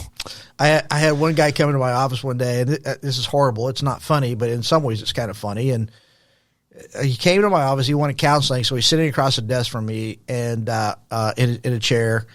And he's telling me about the trouble he's having with his wife. And in the middle of the night, while he was sleeping, his wife began to stab him. And it was very traumatic to him. And so I had remembered back to my counseling class in seminary how you are to listen with empathy, and you kind of repeat back to them, and you try to get into the feelings with them a little bit. And I said, well, you must have really felt betrayed. And when I said that, the guy just erupted into crying, sobbing, just sobbing. I've never seen anything like it. And he fell over on the ground And I'm behind my desk, and I can't even see him anymore. He's on the ground on the other side of my desk. And the problem was we were getting at the end of the hour, and I had another meeting I had to get to. And this guy is on the ground rolling around and just sobbing his eyes out. And I never felt so weird in my life. I'm over there like, dude, did I ever pull a trigger or something on this guy? So I go around, I kneel down, and I'm patting him on the back, and it's going to be okay, and all that kind of stuff. And I'm like, I got to get to this meeting. I'm trying to figure out how do I graciously start wrapping this up. And I said, man, look, buddy, I really hate to say this, but I'm going to have to get to a meeting. And he stopped immediately. I mean, shut it off immediately. And he sat up, he goes, oh, okay. And he got up, and he totally straight face. He just walks out of my office, doesn't even say goodbye. He just stands up stoically and just walks out of my office. And that's another moment. I'm just sitting there like, what is this universe? What is this universe that I have entered here? This is the Twilight Zone, man. Yeah, being the counseling part of being a pastor see, the thing is, if you're a megachurch pastor, you get to avoid that. Mm-hmm. Yeah. But if you're an actual pastor of like a smaller church, no, you're the counselor too. It's part of the gig. It's part of the gig. Well, and I made a rule that I didn't counsel women, but every now and a woman slipped through the gal out front that was supposed to be the gatekeeper, and man, sometimes when they would come through, you just be like, oh Lord. This is weird. This is just getting too weird, and we should have never let them through the door because they have crazy motives, and that was weird. Yeah, I've heard that from several pastors' friends that have said, that like they're. I don't want to throw shade to anybody. I'm just repeating the stories I've heard, but essentially that some women are turned on by like how intellectual you are, or sometimes just the power position, and that like they would come in there for counseling, and within like 20 minutes, the woman would be like flirting or like undressing herself. I never had the undressing, but I have been in really uncomfortable. I'm like, dude, this is over, and we're doing something else now, So. But I did get to the point where I did have other counselors on staff, and we just had a rule, the gals go counsel with the gals, and the guys counsel with the guys. And so we were able to get to that point, which was good. It was a relief. Yeah, that's kind of always my thing is like I hate co-ed Bible studies because it's like, let me tell you who's not going to open up about his porn addiction. And, actually, there's a lot to be said by that because we did a lot of men's ministries and also women's ministries. And you're right. I mean, there's just so many issues of spiritual development that are unique to guys, and guys cannot say it in mixed company, right? Yeah, and it's like clearly Katie, who's a little overweight, really likes Brian, who's got an 8-pack, and is trying to sound very spiritual right now, so Brian likes her. And then, this is Are you talking about singles ministry? You're taking back in singles ministry again. Yeah, that's what I helped out. That's what I was a part of. Let's be honest. Singles ministry is a religious version of the dating game. All right, everybody's there trying to find the date and find a spouse, and actually that's okay. I mean. Well, I know a lot of great people that found their spouse in church, but I went to there was like a big church I really liked, and they had a little campus location closer to my house, much smaller, like 150 members. And I go there, and I'm like, hey, love to get plugged into a Bible study, ideally a men's Bible study. If there's anybody, I'll lead it. That's fine. And I love when people try to discourage you from doing things. And the guy's like, well, I mean, you're not even a member here yet. Like, yeah, that's our first thing. It's not like, oh, you want to share the gospel with other men, right. Or how about we do this together, But anyway, so there's this like co-ed Bible study, and I get invited to it, and I go, and there's like 27 women there and 3 guys, and 2 guys have girlfriends, and I'm like, okay, cool. The only 2 guys in this whole room. Well, this is not going to be fun. And so a joke I always make if there's anybody younger than me or somebody who's single who's in one of those ministries, and because I've seen it happen 100 times, and you'll know this one. I genuinely like meeting people and genuinely like getting to know people. So when I grew up in a church, but was gave my life to Jesus when I was 12, but really saved when I was 18. And so I would just meet nice people in the ministry and invite them to coffee. Now, keep in mind, these aren't people that I guess were invited to coffee a lot. So the word got around that I asked out everybody at the church. But in my mind, I was just inviting people to coffee to like get to know them. And so the joke I made to my wife the other night, I was like, if there was somebody I wanted to connect with on Instagram, I had to phrase it as, hey, what's everybody's Instagram? So that person didn't think that I was following them on Instagram because I wanted to date them. Yeah. You were stalking. So the kiss of death for us always on singles ministry was that a lot of times the singles ministry was led by a lay leader. And so the kiss of death is when the lay leader started dating somebody in the singles ministry, and then they got engaged. And then everybody's like, oh, this is going to totally screw up the singles ministry because they're going to be married. And they do get married, and then they don't care about singles ministry anymore because it was their dating game. Yeah. It's so funny. So there was a discipleship pastor that certain people put on a pedestal, and I just was raised not to put people on pedestals, so I never put this guy on a pedestal. And so there was like the guys he discipled, and then his wife discipled the women, and then they always set couples up. And it was just so funny to watch that. Like everybody he discipled, everybody eventually ended up married and then divorced 2 years later. Oh, no. Yeah, that's the bad side. Yeah. Or a year later. And I just remember like always making jokes about it. To be like, yeah, like that's not like, this is clearly like couples favorites, and they played this mismatch game, and it's just weird. My wife and I met on Bumble. That's how I preferred it. Yeah. I didn't want, because that's the problem with the church is like, if you're involved in ministry, which I wanted to be, and you meet somebody in that ministry and then it doesn't work out, then somebody leaves the church, or somebody's very heartbroken, or so does it be around you, or, and so I just like kind of made a commit to myself. Like, I'm just going to go. So you were in Nashville and you met through Bumble? Yeah. Yeah. So was it like electricity on the first date? Did you kind of feel like, oh, this could be the one? No, it's so funny. I thought she hated me. It was just like, the thing is, I don't like silence, and I thought there was a ton of awkward silence. In her head, there was no awkward silence. Okay. Don't tell me your wife's an introvert. Not really. Not really. Yeah. Okay. And so, yeah, I don't know. Anyway, our first date was like good, but I just didn't think she was into me. She just didn't appear to be into me. And then she sent me a really sweet text message after, and I was like, okay, maybe we'll do this again. And then I think on like the third date, it's crazy. Like that's first date, but then third date, I was like, hey, I'm going to marry you. And she was like, okay. So, something happened between the first and the third. No, I mean, there was just, all of a sudden, I don't know what it was. I just like kind of just instantly, had this very, very, very strong affection for her. And I was like, yeah, this is my person. Yeah. Nice. That's amazing how many of our friends have met through online, and it turned into love, and they were great Christian people, and they realized they had the same values, and it worked out great. So, yeah, and I was always very transparent about my thoughts. Like our first date, we talked about religion and politics, and my wife isn't strong in any of those things, or wasn't. Now she's much stronger into religion, but at the time wasn't. I just said like, so what happens when we die? That's how, because I didn't like stay. Like I was like, we'll just see where this goes. And so she gave me like a pretty lukewarm answer, and I was like, okay, whatever. But then I realized like, she was a professional ballroom dancer.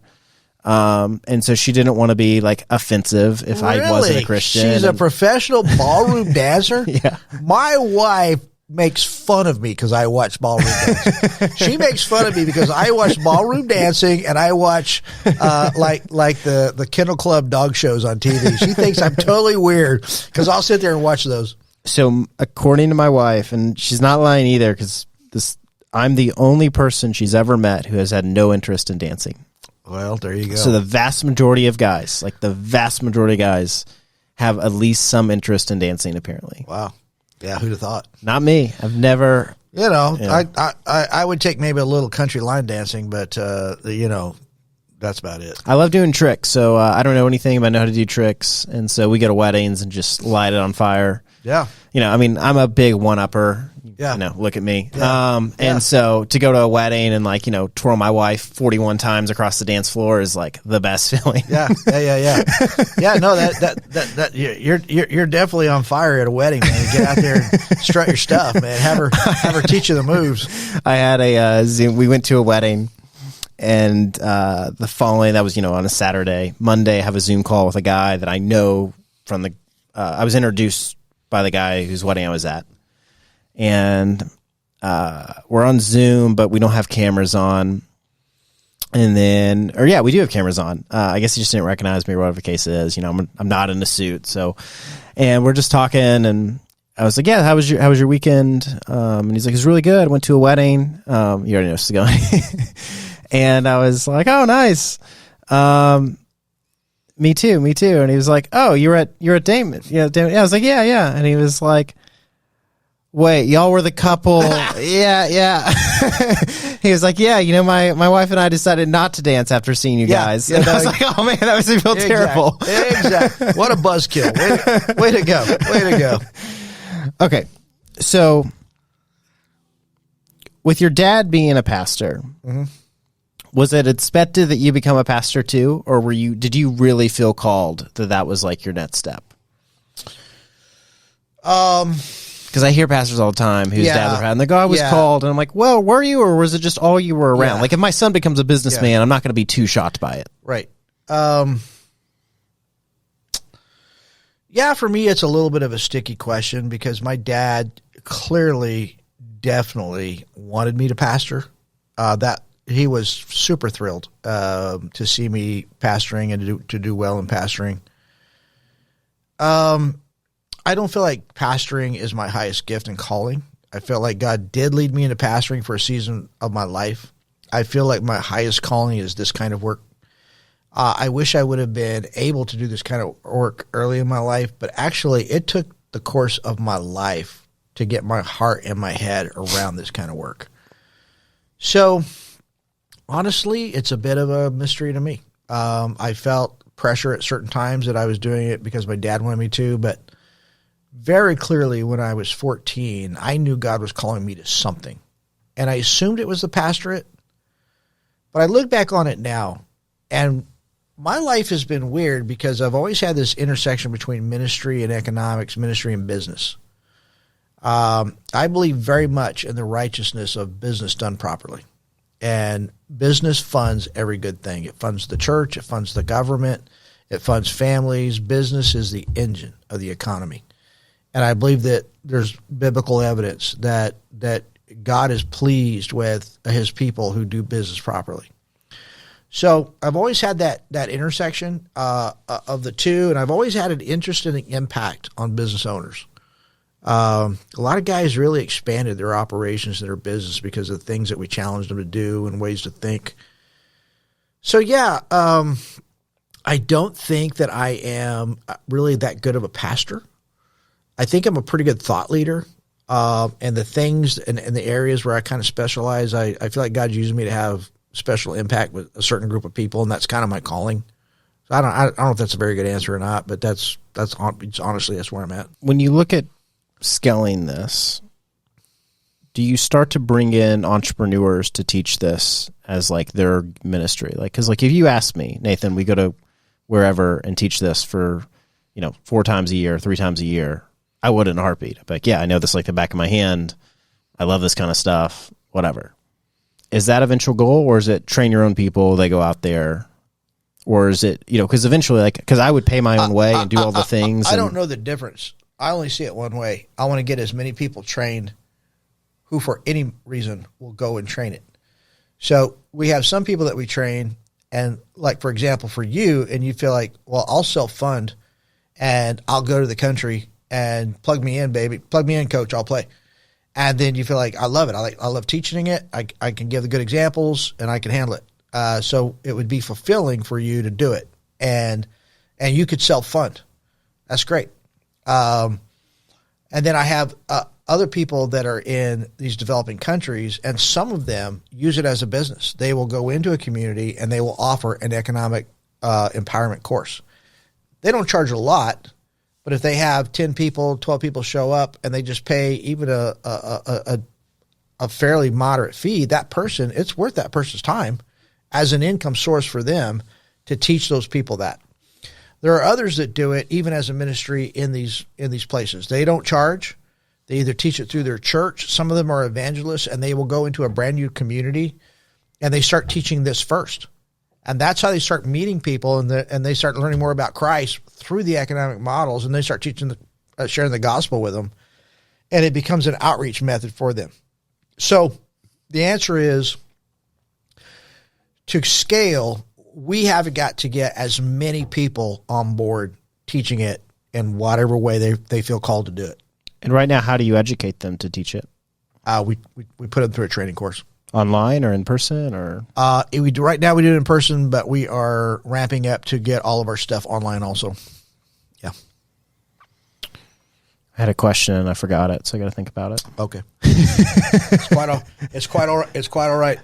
But the scale question is that you try to create a movement, so you got to find the bottlenecks, and obviously I can't travel around the world and teach everybody in person. That's a huge bottleneck, and 3 or 4 people can't do it. We have to make it multiply, where we train as many other trainers as we can. One of the Guatemala groups that I worked with 2 weeks ago, when we got done with the day of introductory training with them, they said, we want you to come back. We're going to do a conference. We're going to get as many Christians together, and you're going to do your normal training of the core course. And then we want to take a second day, and we want you to train 50 certified trainers. I was like, yes, that's what we'll do. Because not now, but when we get that done, God willing, if there are 50 certified trainers, I've got 50 certified trainers in Spanish. And I can start marching them down through Central America. Belize is over next door. Nicaragua is even poorer. El Salvador is even poorer. And we've got people in those countries now who hear what we're doing in Guatemala. They're like, how fast can you get them here? So yeah, same thing's happening in Kenya. Next time I go back, we will concentrate totally on training trainers and try to create that multiplication, because the neighboring countries of Tanzania, further down in Malawi, over in Uganda, the guys that I hang out with, the Okellos, they're sitting there posting on Facebook, oh, we got all these people, we're doing this economic training. And one of the Okello guys, he now owns 8 businesses and 8 properties. Yeah. 10 years ago, he didn't own jack. He didn't even own his own house. Now he owns his own house. He owns a 3-story apartment building that he had built.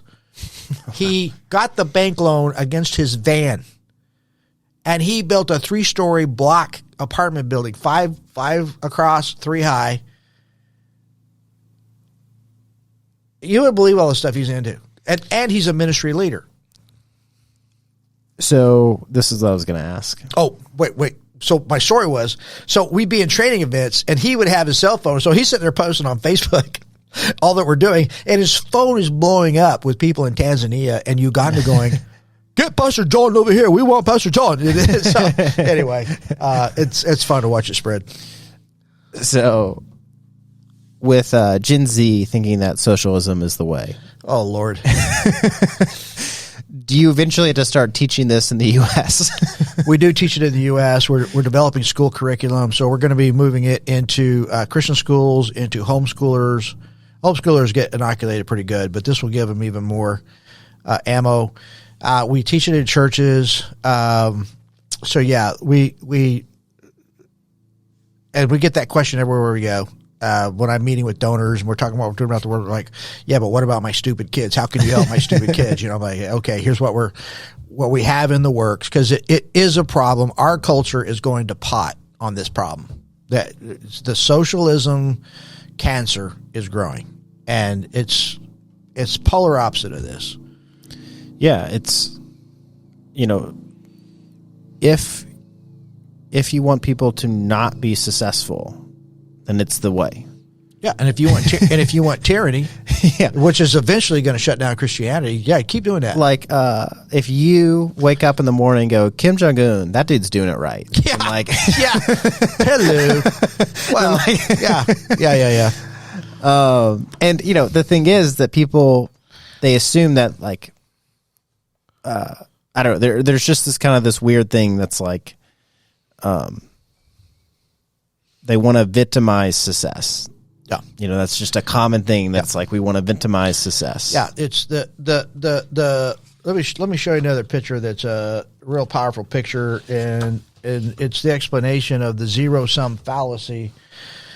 And so a lot of people believe the Zero-Sum Fallacy, and what they believe is that dark gray circle represents all the wealth of the world and all there ever will be. And see how it's divided up like a pie? Some people have a big piece of the pie, and some have small, some have so small you can barely even see it. So I would say more people than not believe the Zero-Sum Fallacy. What they believe is that's all the money in the world, and I don't have any. So how am I going to get my money? And their answer is, well, since this is where it is, I have to figure out how I get it from somebody in here. Yeah. I got to either take it from them. So their mentality is we're competing against each other over a pie that is not increasing. So politicians, they abuse this all the time. The media abuses this all the time. When they say, we're the wealthiest country in the world, there should be nobody in poverty. What they're saying is, oh, you got your money over here. We're going to redistribute it to the people over here that don't have it. So this is the fallacy of socialism. This is all there is. So the problem is the distribution of wealth. The problem is not the distribution of wealth. The problem is the creation of wealth. And all studies show that if you were to redistribute the wealth, it would be under 20 years before it's all back to where it was. And that for multiple reasons. So here's the truth. The economy is constantly growing, and it is growing when people are creating products like farm products, like construction, like businesses, like medicine, like all these solutions. The economy is constantly growing. So you can mentally live in envy and mentally live in the gray and constantly worry about what other people have. And it's covetousness, it is envy, and I'm telling you, envy is a dark, dark motive. The people who will hurt you the most in this life are driven by envy. Satan's initial sin against God is he envied God. It is a dark, dark thing. And that is what's being leveraged by these politicians and the media and this whole ignorant, forgive the French, BS that this next generation is buying on the socialist model, when the reality is you need to mentally live out here. And when you live out here, what you do is righteous ambition. Righteous ambition is when you are focused on, I am ambitious for what I will create. So, I can tell you've got a vision. You've got a direction you want to go. There's a reason you're doing podcasts. There's a reason why you focus on business. There's a reason why you're doing it, because you have a vision. This is what I'm trying to grow. This is what I'm trying to create. That's not envy. That's not greed. That's a righteous ambition. And you're like, I'm focused on what I'm trying to create. And yes, there will be a dollar value to that. And I don't apologize for that, because there's no reason to apologize for it. Because guess what? We're going to create it. So that's not greed. And in itself, that is not materialism. Materialism is going to be, well, where's your heart going to be and what you do with it all? But the point is, when you're living out here, you've got no time to worry about what other people have. In fact, if there's a bunch of rich people in here, that's good for you, because it gives you a really great customer for whatever you're going to create with your life. So I'm trying to get 1 million people out of poverty. I'm doing it through the nonprofit model. I hope you're a rich business guy, because I'm going to sit down in your living room and say, God bless you for your wealth. This is what I'm doing. Could you write me a check? So the more of you that are in the world, the better for me, because I'm creating something out here. It's in the nonprofit world, but we're creating value. It would be the same if we were doing it in business. That's my customer base, and I'm on the creation model. Yeah, I mean, I get it.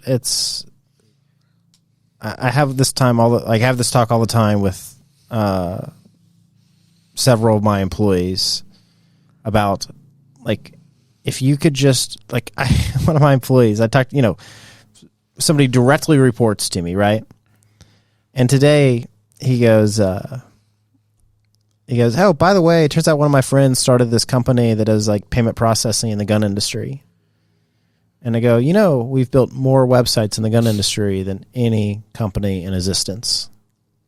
And one of our leading products is something we're called Become Cancel Proof, where essentially we're saying like, hey, if you're worried about being canceled, we've put together the systems and the processes to prevent that from happening. And it's like, why wouldn't you tell me this 6 months ago? Like, if you're wondering why you make less money, it's because you do things like this. Yeah, you're not creating value. Yeah.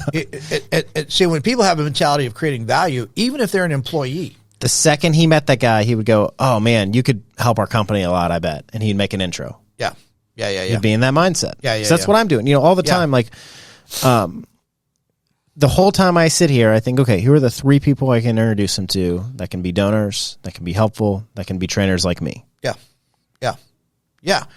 No, because you're thinking of, how do I create value? How do I create value? Yeah.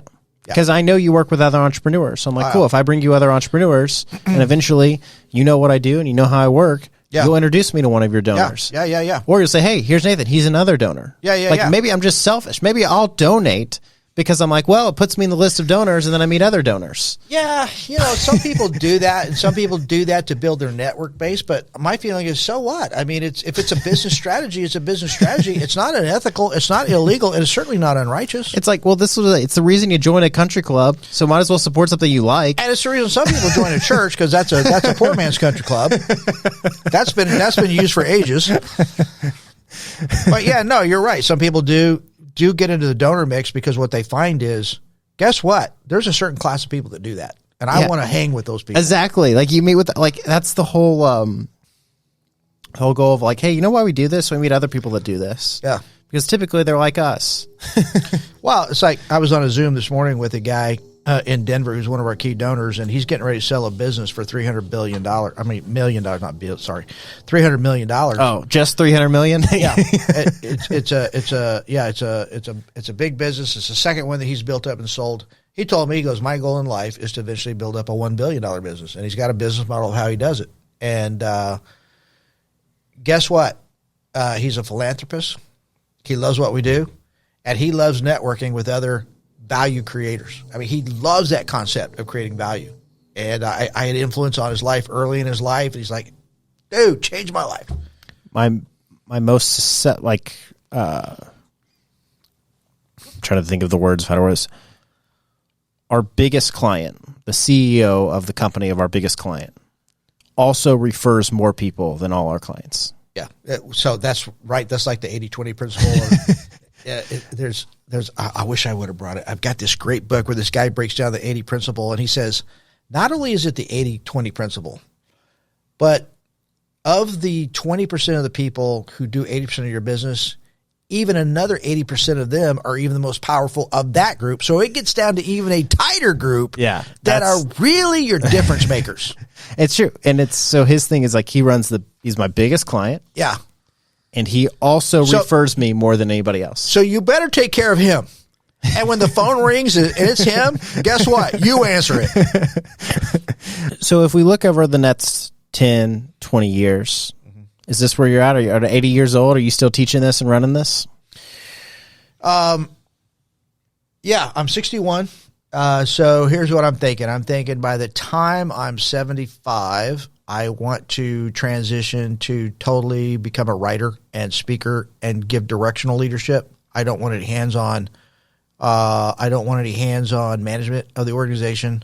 I want to build up enough of a core staff of competent people that could take over the operation of it, and just keep that process of scaling. I probably shouldn't say this on a podcast, but I'm going to say it anyway. I've had a desire for a long time to create a wealth management business, and working with a couple of others who work in that business. And I would like to, at some point along the way, launch a wealth management business and have that going. But even by 75, I don't want to be doing management of it. I would just be doing more of PR and getting the word out with key people that, they want to help with their money under management. So, but yeah, I'd like to be out from under the organizational weight, but I still will love to read and write and be influential. That sounds awesome. Well, thank you. And go catch more sailfish in Guatemala and all up and down Central America. I love that too.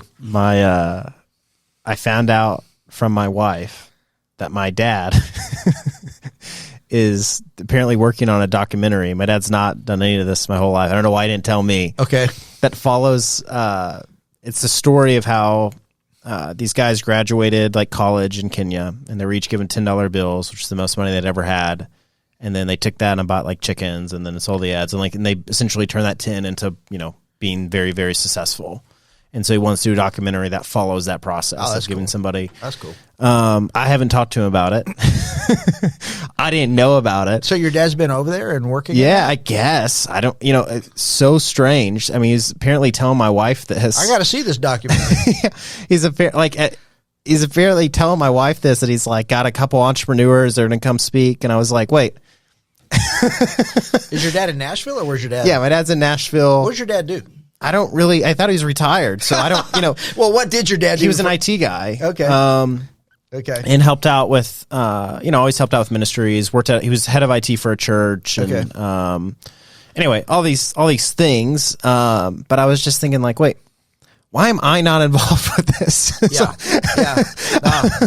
Like, dude, that's kind of that's kind of up my alley, man. That's kind of what what's up? But anyway, that might be a good You need to host your dad on a podcast sometime, find out what he's up to. I tried to, we moved into a house, set up the studio. My dad came in and helped me. And then we tried to do an episode. I just didn't like the quality. Like it just, not everything was in yet. Table wasn't done yet. All the things. So anyway, I never did anything with it. Now that I have producer Pierre, you have to say producer Pierre. It isn't just answered by Pierre. And now I have this great space and everything. I would like to have my dad back and maybe dive into it.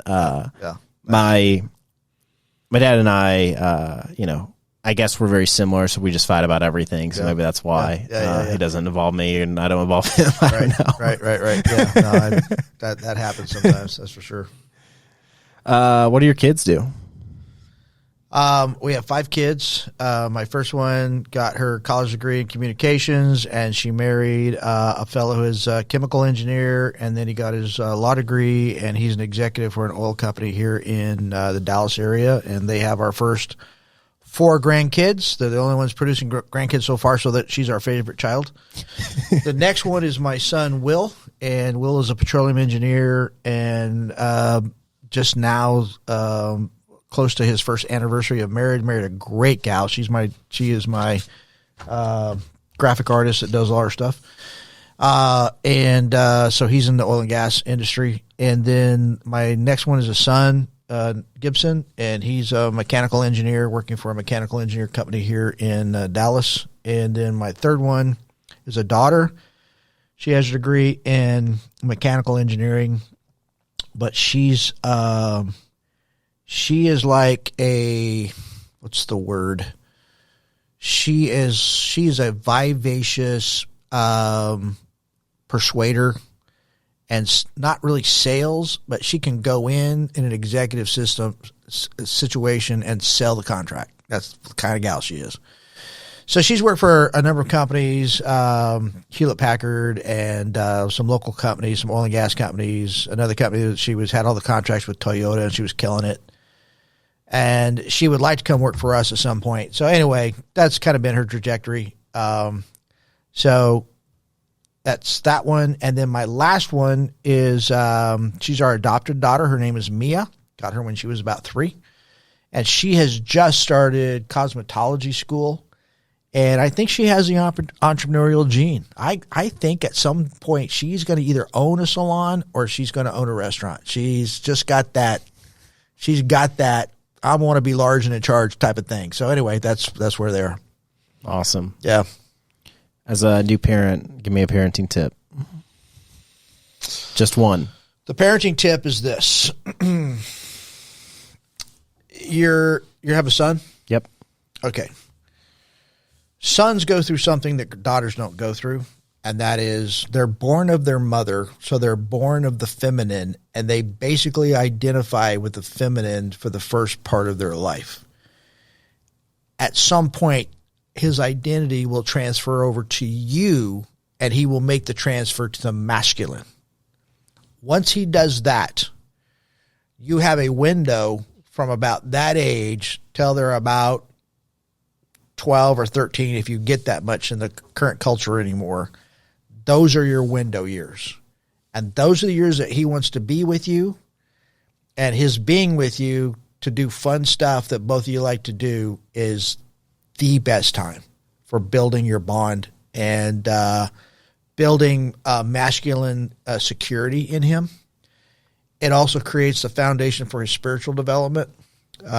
Your non-spiritual stuff that you do with him that's just fun and loving will build a really strong foundation for his spiritual journey. And where that goes, it doesn't mean you don't talk to him about spiritual things, but it means that just fun relational stuff is huge. My dad was great at it. I had a phenomenal father. I mean, my childhood was awesome.